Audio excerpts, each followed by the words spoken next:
Well, welcome back. Welcome. Dead Elephants Podcast, new episode. Number I'm going to say 17. Oh, you might be I right. could be wrong. Okay, that's great. I'm excited for it, mate. What are we talking about this week? What's our frivolous sharing question that just gets people to know us better? Well, the serious conversation we're having today is on anxiety. So just as a heads up. Okay. But before we get there, as you say, frivolous sharing question. Today, what's one thing you would change about yourself? Oof. I know there's a lot you could choose from, but you can only have one. That's hurtful. I don't think I would change anything. No, seriously. I had a moment. Is this like a theological statement? It's kind of is, but I was watching Ted Lasso, and there's this moment where I think Ted's like, "Would you rather be a lion or a penguin or something?" Okay. And Jamie's like, "Why would I be anything but me?" And I think So you're going with a Jamie Tart philosophy of life, the most arrogant man of all time. certainly am. You're finding your allegiance with him. No, because I think in that moment there's some profound clarity in what he's saying. I'm okay with me. Okay. I don't feel like I need to change a whole bunch. This question is much better suited for my wife, who has a laundry list of things that she would like to see changed. By her own confession. Absolutely. That's not you as a husband saying, I want to change 1,000 things about my wife. That's, No. That's her saying, listen, he could do better. What about yourself? look, I mean, theoretically, I've got to say, well, I wouldn't. But if we remove that for a second, I would just love to be more athletic. I just would love to pick up a ball and be a natural at sport. And I can visualize what I want to do on the sporting field ahead of time. Yeah. And then my body just Your doesn't, body it can't just do it. does Yeah. not follow. Okay, so I'll give you an honest one and a little insight into life struggle. But I had really bad acne, and I went on a product called Roaccutane, and I have really nasty facial scarring that I can see, but I know that other people are like, oh, you can't see it at all. I'm very aware of it. So you can't actually find photos of me from 2 years because it was so bad. So if I could change anything, it would be I think it's called the subcutaneous cystic acne that I had. And so I could have clear skin. Okay. If there's anything that itches my ego more, it's one of the reasons we only broadcast in 1080, not 4K, so you can't see it. Photoshop's a wonderful thing. Yeah. So that would be the one thing. Okay. Thank you for your honesty. There you go. Okay, so as I mentioned, we are talking about anxiety today. Yeah. We've had an episode on depression. Anxiety was the next logical, I suppose, mental health episode to do. Yeah. I probably thought we'd do it a little bit later, but this was actually a listener request from our friend Stacey, who I know Stacey personally. Okay. She really wrestles with it, and she wrestles with it in the context of her faith. And to take Stacey out of it as an individual and look more broadly, I know, having done a lot of speaking in this space, there can be a lot of faith guilt around anxiety. Like the Bible talks about anxiety more than, explicitly, and it doesn't talk about depression explicitly. Do not be anxious about anything. Exactly. So it's more loaded, I think, than depression in the mental health faith space. Are you saying that you can't read Philippians 4, do not be anxious about anything, but in everything by prayer and petition with thanksgiving present your request to God and instantly be cured from anxiety? That's what I'm promising. Okay. No, I'm not. We'll get. I am not. But you absolutely can't. That I is am not not the promising. Yes, that. yeah. But to be fair, some have. Yeah. And so it's loaded. So yes, anxiety is the conversation. Elephant scale out of 10. Where are you?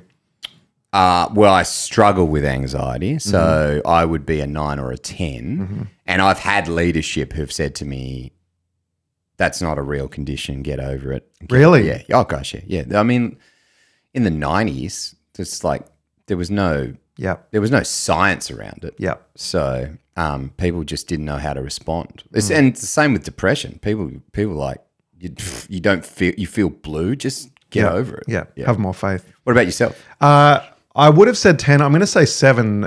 It's not funny, but it's kind of funny. I've gone into psychologists and psychiatrists at 2 distinct times in my life. Yeah. 100% convinced I have anxiety. Yeah. Done the checklists that you do. Yeah. And my anxiety score was very low and my depression score was very high. Right. So I have internally diagnosed myself as being anxious, but every time I do the score, I'm much more of a depressive by nature Yeah. Okay. than someone who struggles with anxiety. So I don't manifest a lot of the physical sensations like heart palpitations, Right. jittery fingers, which often that's what they ask you in those. Do you want me to run you exercises. through all of them? Or you've nailed them. Yeah. So I'm going to say 7. Obviously there's a lot of overlap with depression, but if I had to choose one or the other as a label, I'm definitely more on the depressive end Okay. than the anxious end. So I'll go 7. Okay. Yeah. Okay. So where do we want to start? Do you want to start this with a story? How should we jump into this? Well, I think we start with a definition Okay. and then let's go to a story. Okay. I've shared my story of mental health and you alluded to yours in the depression episode. Yeah. But perhaps let's use this as an opportunity for you to share a little bit about your story Okay. of mental health. But before we do that, I want to just start with a definition. And as we listen to the definition, thinking in the back of our minds about what the Bible says about anxiety, and to ask the question, what is different and what is similar about the biblical framework of anxiety here from what scientists, psychologists, psychiatrists define clinical anxiety as. Sure. So how are they different? Yeah. How are they similar? So American Psychiatric Association says that anxiety disorders differ from normal feelings of nervousness or anxiousness and involve excessive fear or anxiety. Generalized anxiety disorder, which is what most of us will call anxiety, is actually called generalized anxiety disorder. Yeah. Because there are other sub ones like phobias and OCD that come under the anxiety banner. But generalized anxiety disorder involves persistent and excessive worry that interferes with daily activities. This ongoing worry and tension may be accompanied by physical symptoms such as restlessness, feeling on edge or easily fatigued, difficulty concentrating, muscle tension, or problems sleeping. Often the worries focus on everyday things such as job responsibilities, family health, or minor matters such as chores, car repairs, or appointments. So what I see there is it's chronic and ongoing, hard to stop. Sure. It's daily gets in your way, and it's matched with physical sensations like the tension, the concentration, the restlessness, the muscle pains, all that kind of stuff. Yeah. Yeah, that feels like a pretty accurate definition. Yeah. How much of that does mirror with your story? Well, yeah. So I don't think I have a generalized anxiety disorder. It came out of a specific, probably phobia. Okay. Yeah. So my issue actually stemmed from a medical condition that wasn't actually diagnosed until much later in life. So I am a lover of spicy food, and I am a lover of Singapore chili mud crab. I have no idea where this is going. Yeah, I know, but this is the genesis of all the problems. Okay. So You're being quite serious. yeah, I'm about 100% Okay. serious. So I'm mapping it out. But this is classic. It feels like Pulp Fiction. And it makes sense at the end.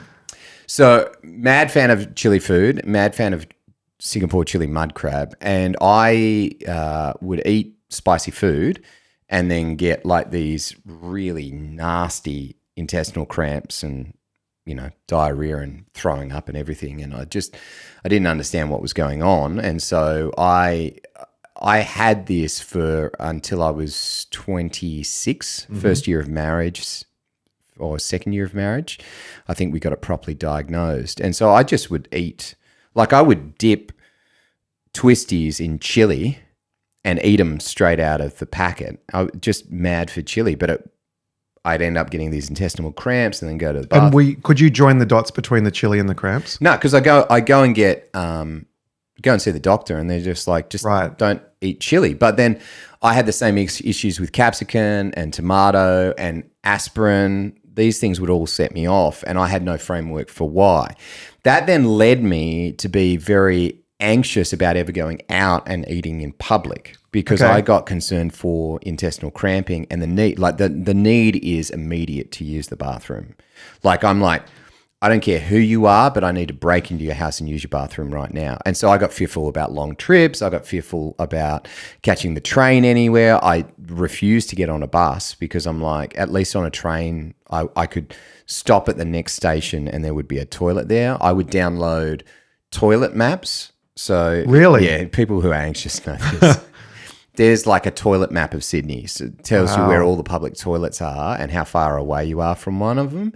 And I became very obsessed about not. So when I got married, my wife, who adores going out and eating food and adores going on adventures, really had conflict with me because she was like, you go into a panic attack. Like I would have a complete meltdown at the. So if you said to me, I need you to come out with me and eat at a Thai restaurant in the inner west. You know, we live on the northern beaches out North Shore Way. 45 minutes away. I would be panic stricken. There's never a bathroom at those places. It's hard to find a bathroom, I feel like, in the inner west. Toilet map tell you that. And so I just would go into a meltdown about it. And so my wife, who like loves eating out and loves eating at fancy restaurants, just was like, what is going on? Like, you need to figure this out. And so I would see a psychologist. And, you know, like I remember sitting down with a Christian psychologist and he's saying to me, what's the worst that could happen? Mm-hmm. And I was like, well, I crap myself in public. That's the worst that could happen, right? Yep. He's like, is that bad? I'm like, it's like pretty bad. It's pretty bad. And he's like, yeah, but is it the worst thing that could happen? And I was like, oh, it's not the worst thing that could happen in life. And so we started a process of like doing like small missions to help combat this. Exposure therapy. Exactly. And so face your fear. Face your fear. Could you go on a walk? You know, and so we would just work our way up, but it didn't address the underlying problem because I hadn't changed my diet. And so coupled with that, someone then said to me, you're seeing the wrong person. You shouldn't see a doctor. You should see a dietitian and get your allergies properly checked. Okay. So do full blood work. And so I did allergy check, full blood work, and then saw a dietitian. And the moment I saw a dietitian, the dietitian said, you got a salicylic acid intolerance. Chili has salicylic acid. Capsicum have salicylic acid. Tomatoes, anything red has salicylic. Strawberries. I remember my daughter had a strawberry thing when she was young. Mad for a strawberry, mad for a cherry, blows it out of me really quickly. So, but it's an intolerance. So it's not an allergy. So I can have some, but I couldn't have a whole bunch, and it changed according to stress. So I would naturally fix myself because I'd just start eating plain chicken and salad for the next 3 or 4 days, which would lower my salicylic acid levels and allow my intolerances to stabilize. And I didn't know I was doing this, but this was kind of the whole product of my diet issues. And then as I'm doing this test, they come out and they go, oh, you got a blood allergy to crab. A blood allergy? Yeah. And so once a year, I would go to this Singapore chili mud crab place in the city, have a mud crab because it's like my favorite thing in the world to do for my birthday, and then be sick for like 3 days afterwards, like horribly sick. And I kept on thinking I was eating off chili mud crab, and then a year later go back and do it again. I was going to say, you keep going Mate, back. This is how stupid I am. So for almost 15 years, I had no clue I had this. But the problem is that we finally remedied the problem. I've now got a really clear understanding of what my intolerances are and what my allergies are, and I can avoid all of those things. And so I rarely have an instance now where I get this intestinal stomach cramping, but it formed a massive anxiety to eating out in public. And so part of that was now, okay, I now need to deal with this kind of exposure therapy to get over these anxieties. And one of the ways I kind of beat that was I moved me and my wife to America, completely foreign place, completely foreign food, completely foreign environment, to learn the ability to get over that fear. So rather than going, my house is my only place of safety, I took all of it away. So I didn't have a comfortable place, and I had to learn the ability to trust my gut and manage that. And You mean that quite literally? Yes, Trust my gut. Trust my gut, and then learn the ability to go, you can go out. This is not bad. And I mean, I still have them today. Like when I am feeling depressed about certain things, the worst thing you could do to me is come up and say, hey, let's go to the inner city and have a Thai food meal. Yep. But you could say to me, let's go for a walk along the beach or a bushwalk. And so I'm learning the ability to get over that. But that underlying salicylic acid problem built up this giant anxiety that took years to form. And so you still have moments, I think, where you have an episode and it brings back all those feelings. And then it takes you a little while to get over it. I still struggle eating at people's houses because it's hard to explain what a salicylic acid intolerance is. And so I just say I've got an allergy to shellfish and spicy food, which is not true, but it's the easiest way to explain it. And I still panic a little bit when I have to go and eat at someone's house. Like, what am I going to get? What am I going to do? But I've learned the ability to breathe and settle myself and mentally kind of prepare myself and make sure I'm able to do that. Wow. Yeah. Thank you. That's all right. I mean, my immediate question as you share that and in the context of this podcast is that journey, whether lived out day to day or just theoretically in hindsight, what difference did having faith, being a Christian, make or not make to that journey, do you think? I think I spent a lot of time in 2 Corinthians, for there was given to me a thorn in my side, and I pleaded with the Lord to have it removed, a messenger from Satan. And what was it? 3 times he responded, for my grace is sufficient for you, for my power is made perfect in weakness. Therefore I will delight all the more in insults and sufferings and persecutions, for when I'm weak, I am strong. That's off the top of my head. Pretty good. And then when you read that, there's this kind of, either side of that, there's this moment where he's kind of given to foolishness and brags about all his insults, persecutions, and hardships, like shipwrecked and whipped and flogged and chased and beaten. And I was like, well, maybe this is my thorn, because you can't ever get over a salicylic. Like, there's not a Sure. I can't take a pill to remedy it.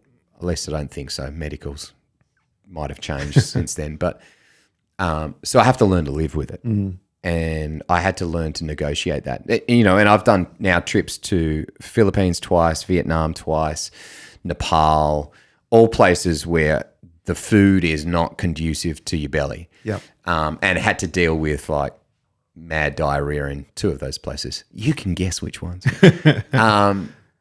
And just kind of getting to a place where I could be okay with that and be okay with the potential to poop myself. Which is, and this is, I think, part of the problem with anyone who has an anxiety. When you speak out what it is, it sounds stupid. Yeah. But for you, it's the biggest deal in the world. And so the biggest deal in the world for me was literally pooping myself in public. Yeah. And it took years to address that. And you could talk to someone who doesn't have this issue and they go, that is the most stupid thing I've ever heard. I've pooped myself in public 3 times and I'm fine with it. And I would have to go away and just go, I can't do that. Yeah. And it's a ridiculous fear. Like, to think of all the things that I've done, the hardest thing in the world for me is to go to an inner city restaurant that is very loud and eat spicy food is honestly a 9.5 out of 10. Yeah. I would prefer to compete in a black belt competition at Worlds in jiu-jitsu and have my arm broken than do that.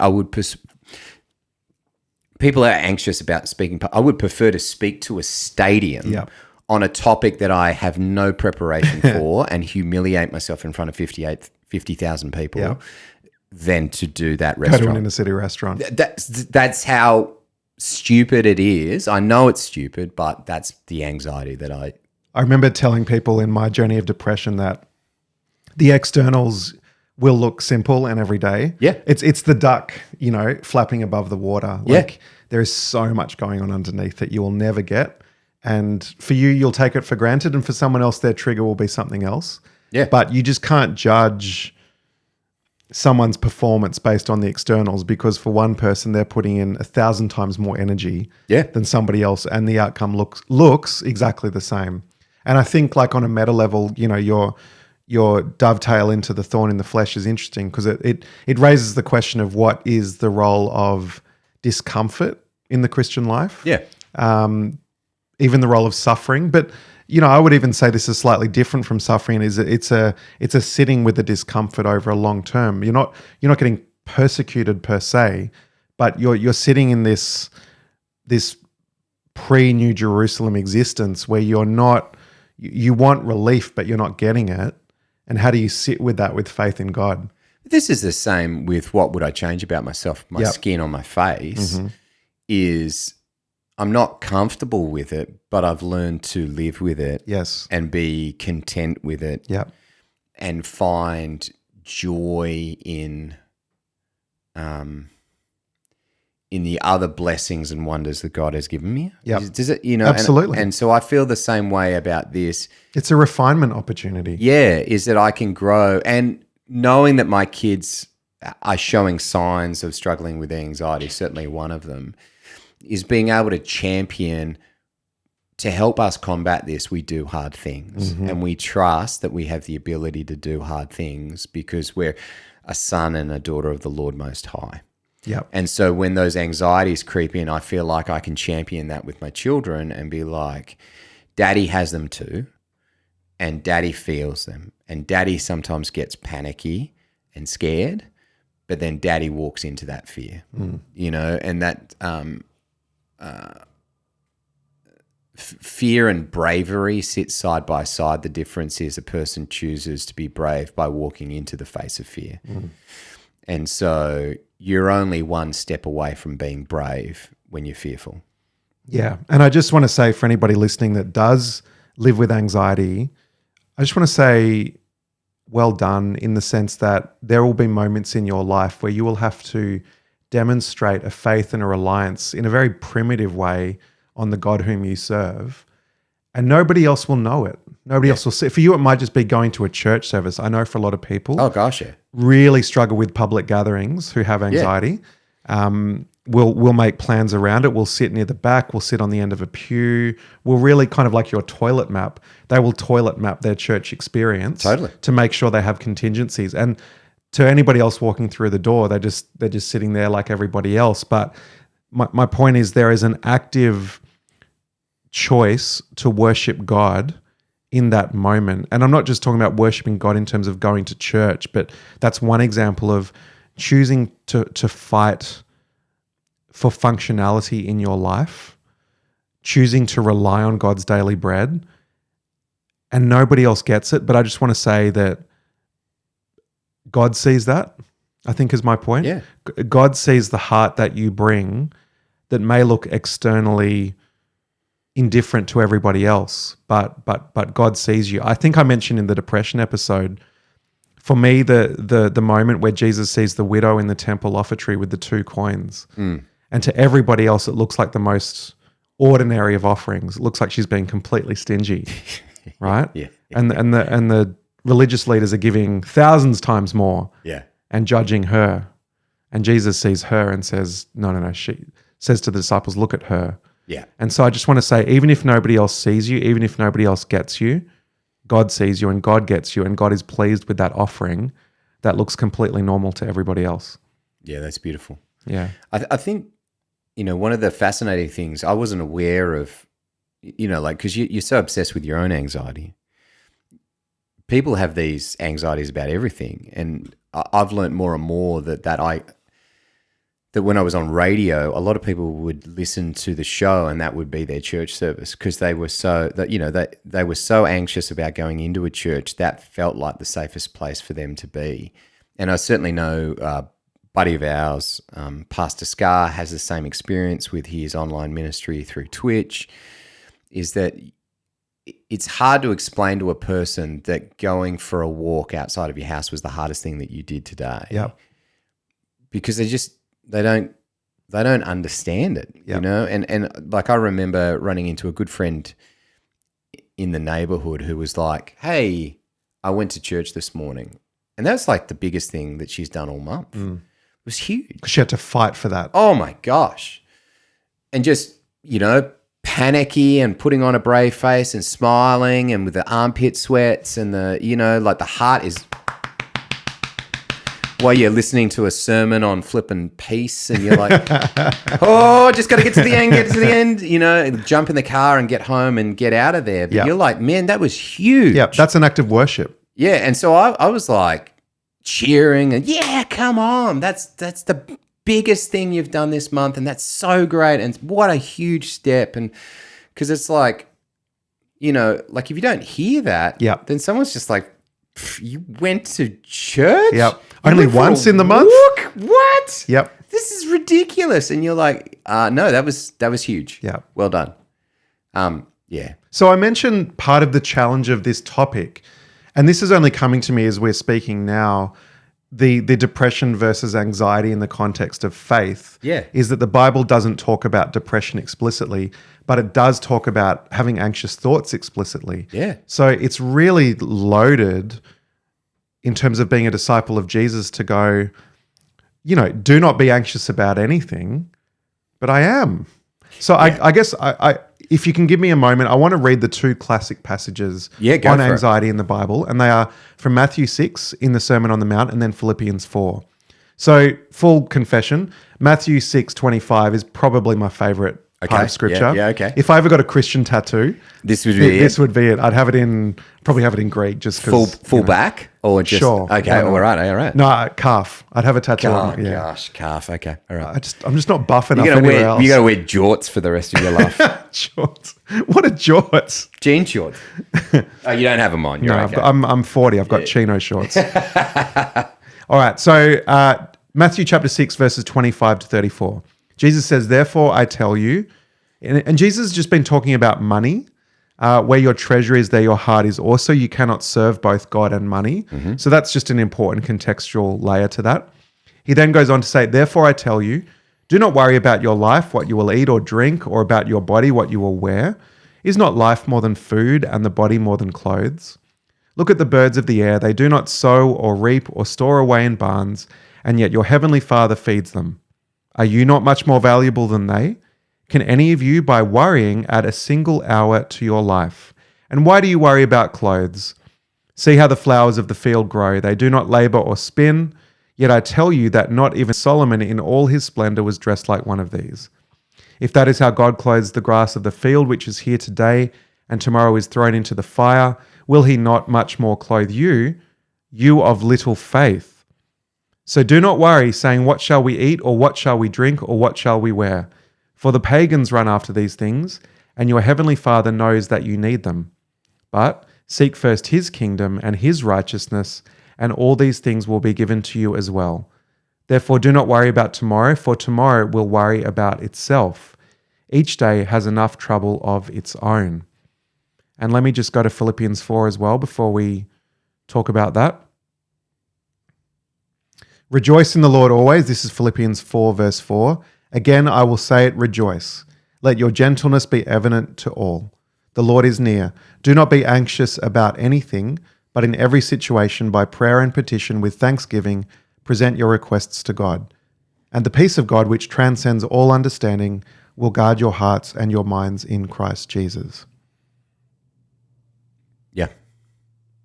At the risk of being trite or insensitive, I couldn't help as I was reading that think about your own specific anxiety around food.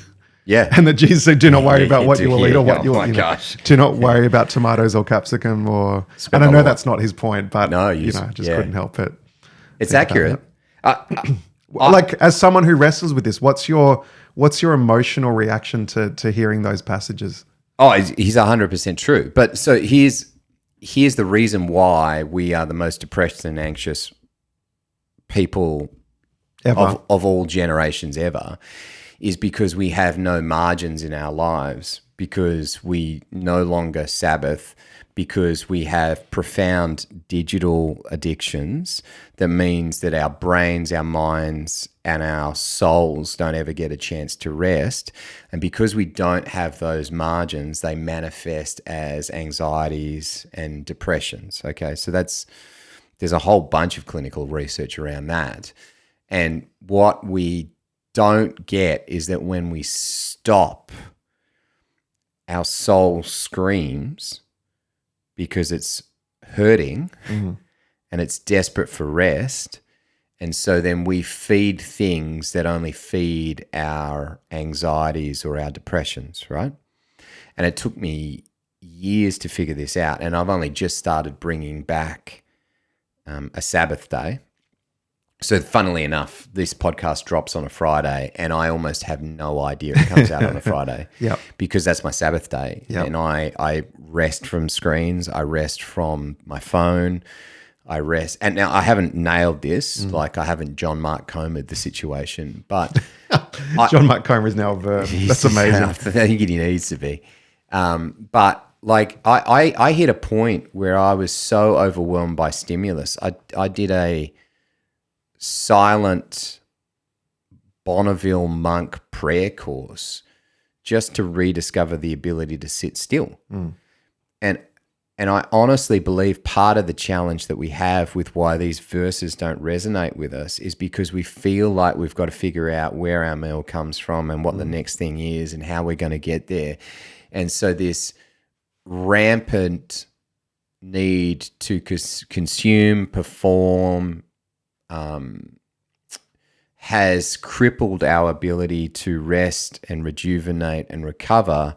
And therefore, we cannot be a non-anxious presence because we do not know what that feels like. The peace that transcends understanding that Paul talks about in Philippians. Yeah. So I started, I sound like such a new age hippie, but I'm not.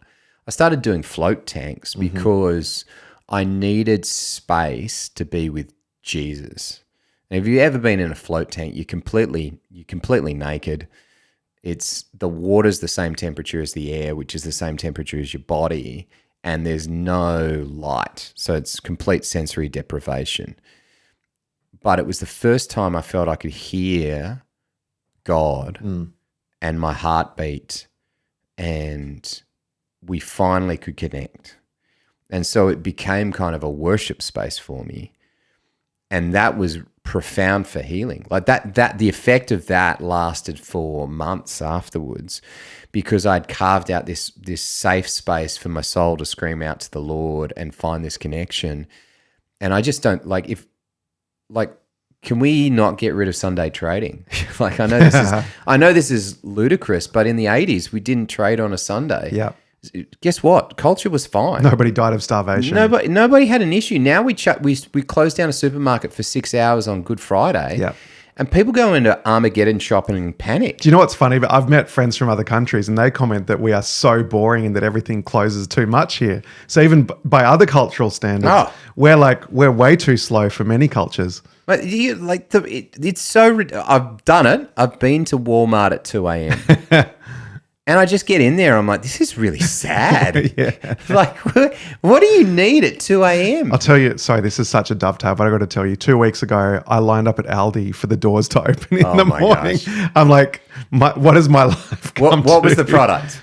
Oh, I just had to do groceries and my kids woke me up really early. So I thought, I'll beat the rush. So here I am putting my little token in my trolley, like, trying to get ahead of everybody else. And it was just like this moment of going, are you sure what have I become? They didn't have a $200 German arc welder? I'm so against special buyers. Okay, all right. There is no special buyer.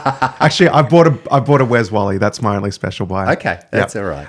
What I hear from your story is, correct me if I'm wrong, you still have a propensity to anxiety. Yes. You still have that tendency naturally that perhaps more than what somebody else would have, perhaps more than what I would have. Yeah. Like as you told your story about the food, it just reinforced again to me that I'm much more on the depressive end because I couldn't completely relate to your story there.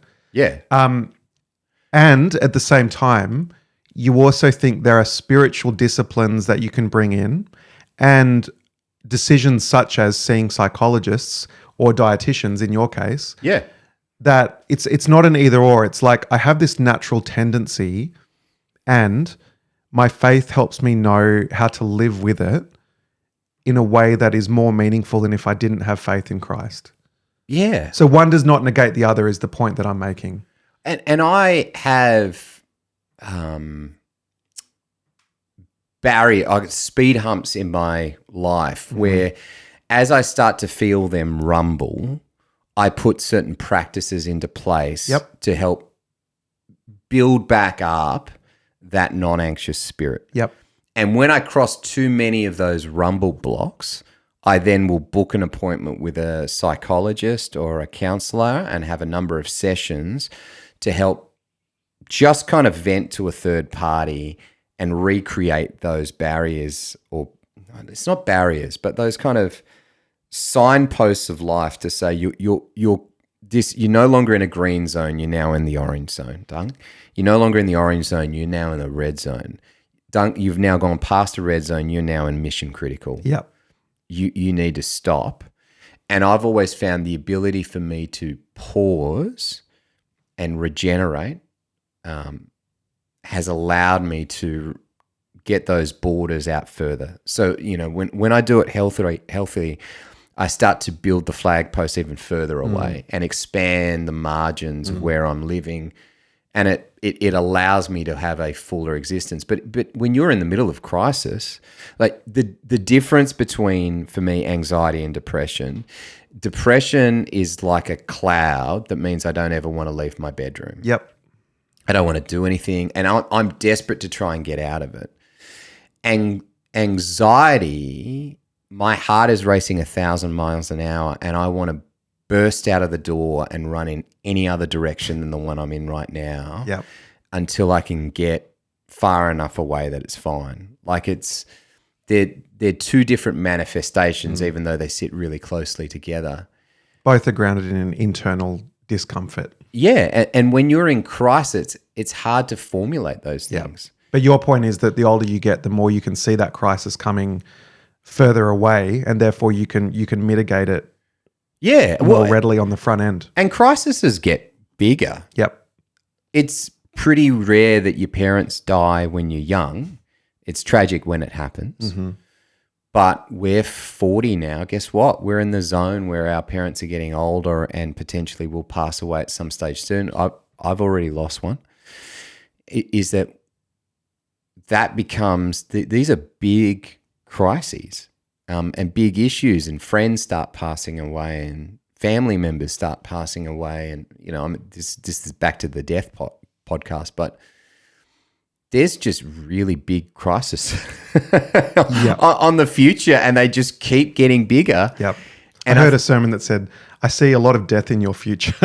Yeah. And like his point is that's everybody's future, not just their own, but their peers and their family. Yep. And And then it just resonates closer and closer and closer and closer until it's you. Yep.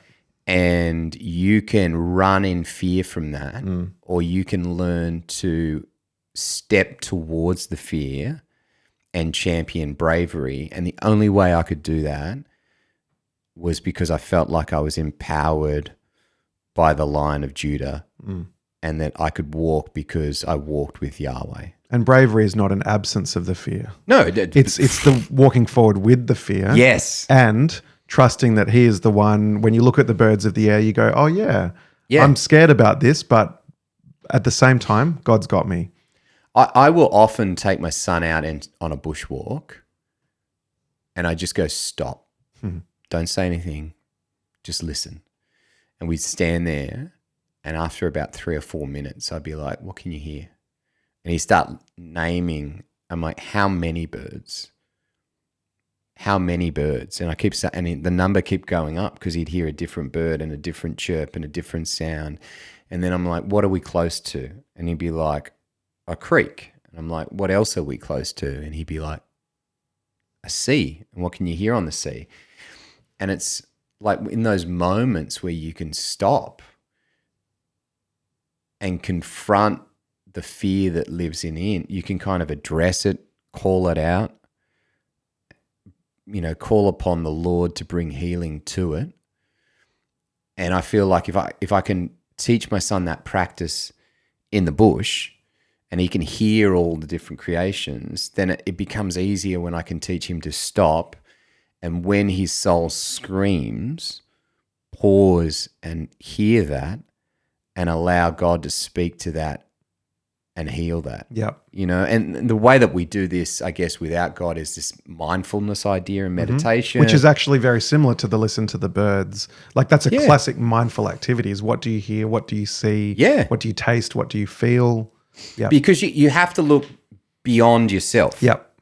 But And your point is when you do that as a Christian, you can see that, the bird was made by God. God loves the bird. The ocean is, the tides are working on God's, there's a creator behind those realities. And again, Jesus' rhetorical function of looking at the birds is just like so impossible to refute. It's like, I don't know where they go to bed. No. But yeah. Where do they go when it rains? Do you know? Yeah. Like, I don't know. They don't have a supermarket. Like, You don't often see a wet bird. it's true. Like, I'm sorry. I actually saw a really sick bird the other day, and it was pretty confronting. So that's fresh in my mind. Yeah. That thing was on its last legs. But the flip side of that is the fact that stuck out with me. Like, how many healthy birds have I seen in my time? And the sick bird just was such a juxtaposition to what I normally see. I like going out in the waves because the waves don't. The waves don't give a damn. You get out in the waves and the waves just are. Yeah. And this is like another one of these mindfulness ideas. But in the ocean, the waves will always be there, whether or not I'm there or not. There's always waves. They will persist for centuries before I was here and for centuries afterwards. And I feel like I can step out in the waves with the Lord and cast my fears and anxieties upon the Lord and let the waves wash them away. Yeah. Because the waves just don't give a damn. Yeah. They just are always there. And I think these are part of the mindfulness exercises. But the addition that I make to that is that the Lord controls these waves. Yeah. And there's this incredible healing that I feel like comes from being at the beach. God has created this space that is really beautiful and powerful and majestic. And when I step into it, I'm just aware of how small I am compared to everything. Yeah. And I just feel like these fears and anxieties wash away in the ocean, and that's God just saying, I'm just clearing that out for you. Suddenly the spicy restaurant in the inner west finds its natural place. Mate, you can lose it in the ocean and no one cares. Wow. Tell me which beach you swim in and remind me never to go there ever. Stay out of the flags. Ever. Oh my gosh, that's good burley for the fishermen. This is so bad. I'm sorry. Hey, just maybe one more question and something I've wrestled with as a pastor and tried to, I guess, master or nuance. Like, how do we avoid trite sentiments in Christian circles about this? So, I just don't go to you, hey, don't be anxious about anything, but like using scripture badly, on maybe not badly, but in a shallow, simplistic way that ends up hurting people or even in extreme circumstances perhaps makes them start to doubt whether they've got genuine faith in the first place. Yes. I start to talk about what kind of structures or practices do you have in your life to help you with this? So there's, and maybe this is another podcast, but like dopamine detoxing is a big one, and we've preconditioned our bodies to cheap dopamine hits from screens, which is not helpful, but there are healthy dopamine hits. So you have a big exercise session, the dopamine that you get from that allows you to feel good for days afterwards. A big old steak, like there's a whole bunch of different things that are healthy dopamine. Is steak a dopamine hit? Yeah, protein. Wow. Yeah. It's amazing. So, but this is part of the reason why Sabbath is so important is it starts with this incredible meal together, which is a healthy dopamine hit. Is that I have those kind of chats. So before I get to scripture, you're going to call me out on this, sorry. But my assumption is that you've read Matthew 6 and Philippians 4 and you're still in a place of panic and you've gone to the miktarms of David in the Psalms and you've cried those woes and hoped that God would address them, is that I then say, well, how's exercise going for you? Yep. Are you binging on junk food or have you had a good steak and salad or, like what's your diet look like? When's the last time you just went for a bushwalk? When was the last time you took your shoes off in the sand and just let the waves lap against it while you spent some time with God? Those are the places where I'm trying to figure out where are we at right now? Because one of the biggest challenges I had to get over for anxiety was my house became my safe space and I never wanted to leave it, but it was becoming my tomb. Yeah. And it was breaking my relationship with my wife. And so I had to say, this is not my safe space. So one of the worst things that happened to me in recent history was COVID. I was forced to live in my safe space for months and I never want to leave it. And I have to now go, nope, we're getting out of the house. We're getting out of the house. And you've been here. It's a beautiful house. There's reasons why you wouldn't want to leave it, right? Like it's a good place. But go, this is not my tomb. Yep. This is not my resting place. This is a place of my sanctuary. And I'm going to learn to go out and engage in the world. And those kind of conversations are the conversations I'm having. When's the last time you left your house? When's the last time you went and just had a campfire outside with friends? You know, community questions, diet questions, health questions, exercise questions, those kind of things. Then are followed up with, how much time are you spending on a screen? Are you looking at pornography? If so, how much, how often, why? What's the root of these problems? Because all those things are fleeing you from the one person who can bring healing, which is Yahweh. So there's no sense in me quoting scripture if nothing in your life allows you to have permission to hear that and receive that. Yeah, I mean, you're tapping into something that is a relatively recent passion for me, and I actually can't remember if I talked about it on the depression episode, but when I do talk about this topic now, I talk about the importance of agency, because what you just said can sound horribly uncompassionate, right? Especially I've noticed amongst younger people, it's like, go for a walk, eat well. It's like, hang on, validate my struggle, please. No, by the way, yes, you have a major issue, and I hear that. Yeah, and I'll get to that. But at the same time, agency is important because it means we're not victims. It means we're not helpless to our situation. And once we get over the perceived brutality of those comments, because they're not brutal, they're actually loving when said in the right way, it actually shows you that you are a variable in your story that can alter the outcome of whether you fight for health or fight for illness. And I just think that's a really important thing to, on the one hand, it's the classic pendulum swing. 50 years ago we said, there's no depression, there's no anxiety, or if it is, we'll lock you up. Yeah. Now it's like, who's got the bigger label? Whose label is more in vogue? Yeah. My depression is worse than your depression, or, you think you've got it bad. And neither response is appropriate, I think. It's important to validate the problem or the illness that you're living with, and at the same time going, I can't change the fact that this is my disposition, but I can change my response to it, and that response will have different outcomes. And it's just a very empowering idea if you embrace it. It's not a condemnation.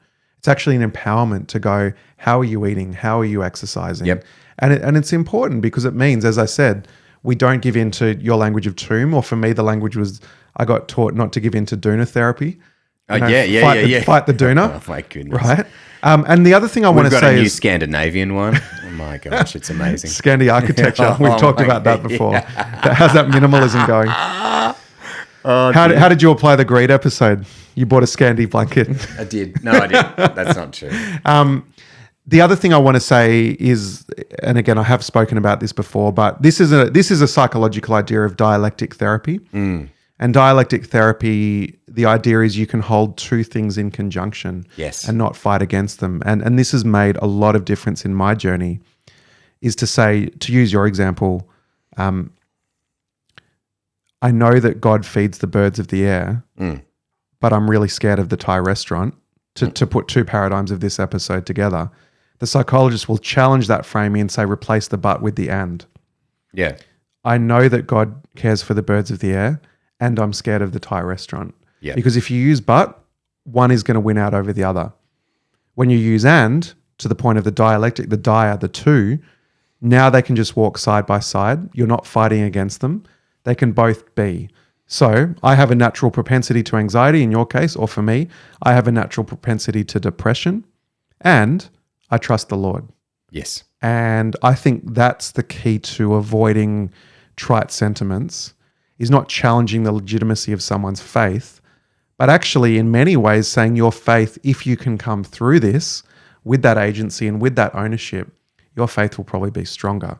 And so I just want to, I'm not a stickler for words normally, but I think this is one that's quite important. Yeah. That we reframe the conversation around and rather than but, so that we're not negating the legitimacy of someone's faith on account of their mental illness, and we're not letting mental illness impact the ultimate truth that they see God through.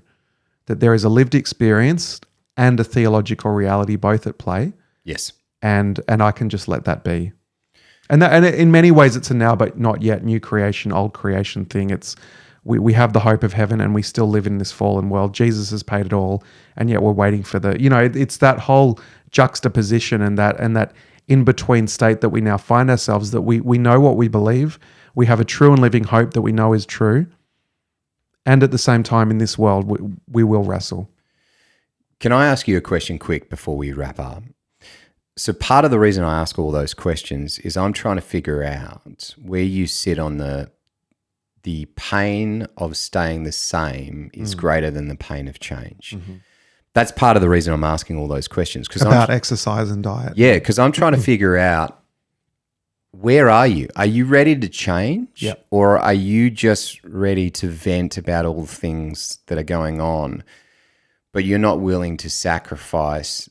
So this is, in churches, you often have to interact with people with addictions. Mm-hmm. I don't feel like I have to cure the addiction. Mm. What I'm trying to figure out is, how much scratch do you have in this game? Mm. Are you just venting, or are you willing to change? Do you think that that's an appropriate attitude for me to have? So part of it is love, right? I'm trying to figure out how to love you best. But the other part of it is saying, are you ready to change? Because I had to have a moment with my wife who says, this thing's over in like 3 years unless we figure this out. Mm-hmm. So you're going to be the divorce guy at 28. If you want to do that, that's cool. And so now I got scratch in the game. Yep. And the question becomes, the pain of saying the same is now too great. I have to change. Yep. And so I changed. Yep. And that's always the thing that feeds back to when I'm talking to someone through these things, is I'm trying to figure out, is the pain of staying the same greater than the pain of change? Because if it isn't, nothing I'm about to have a conversation with you is going to affect anything. Yeah, I think that's right. I think the only nuance I would want to put on that is selling a right expectation of what change looks like. Yeah, okay. Yep. So it's not like I'm cured or I'm healed or this is not part of my life anymore. Yeah, I'm over it. Yeah. So the language. I'm Tony Robbins that I'm better now. Yep. And I'm charging $1,000 a ticket to hear my story. We're going on a talking tour. Tony Robbins claps really weirdly, by the way. That's just another. If you've never seen Tony Robbins clap, that's Sigma clapping right there. Yeah, look, I think the language I use about my own mental health journey is I live with depression. Mm-hmm. Right, so it's still part of my journey. It rears itself sometimes more than others, but I live with it. Mm-hmm. And by living, I don't just mean I like breathe or I exist, but no, I live. I live a life to the full. John 10:10, baby. Yeah, exactly. It's still part of my story. And that's another example of I'm maturing in the Lord, I'm growing in the Lord, and my depression will flare up. Yeah. So I just think, yes, that's correct. I would also nuance it again and say, that can be a really helpful conversation for someone to go, actually, I'm not ready to change. Mm. And if they own that moment, I think to not go, well, come back to me when you do change, but to ask them. I would never say that. But to ask them, that's a really helpful, honest realization. It would be valuable for you to go around and think about, why is that? Mm-hmm. And what might you want to do from here? So, yeah, I think it's a great conversation. And, I'm in a men's group with a bunch of recovering addicts who've come through the 12-step system. Yeah. And for them, voicing the addiction, that's step one. There's 11 steps that go after that of action, right? So absolutely, the acknowledgement, the voicing, the validation is important, but it can't be all there is. Yeah. Okay. Good stuff. We'll see you next week for another podcast. Bye.